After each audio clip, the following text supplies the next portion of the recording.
My family and I, grew up in Denmark.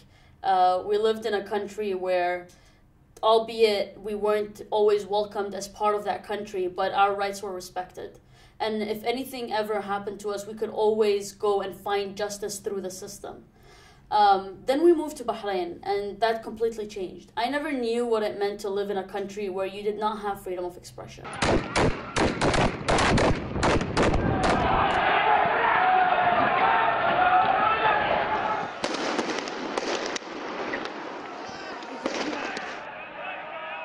There was an invitation for me to go and testify at the Human Rights Council.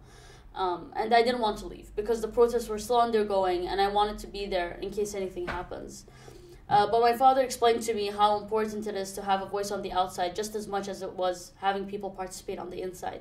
Especially that I had been a witness to the attacks that happened on the 17th of February 2011 when the roundabout was attacked at 4 a.m. in the morning, and I was present there myself. And so he convinced me and I traveled.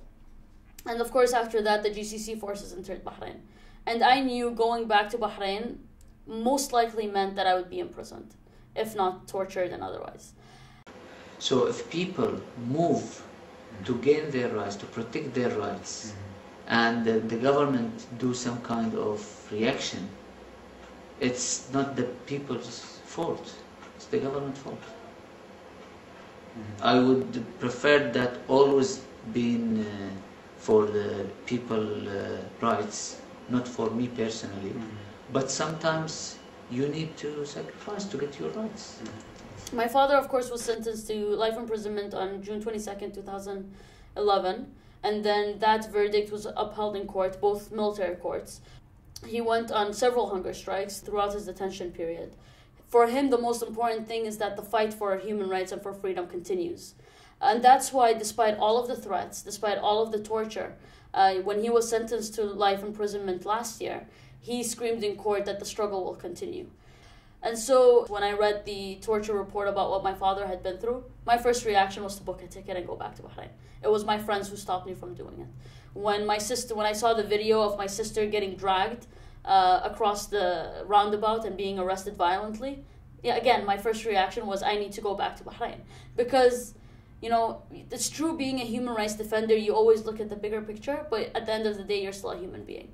And at the end of the day, the first response or reactions you feel when you see someone attacking your family members is, I need to go back and protect them. And, of course, logically, you're not going to be able to do anything about it. Because whether your father is being tortured in prison or your sister is being violently attacked, there's not much you really can do about it. It's just the idea of being present there, that does make a difference. It's very difficult being abroad. But I think I will continue to stay abroad and to try and relate what is going on in Bahrain to the outside community for as long as that's necessary.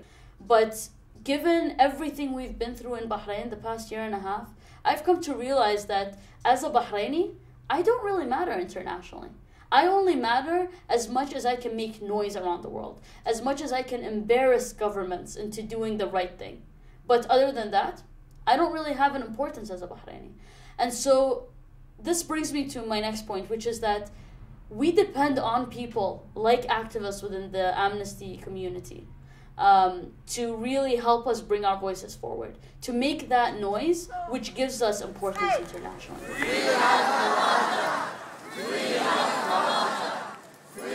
Always remember that you may be one voice to yourself, but when you use that voice, especially in places like Amnesty International, you're amplifying it.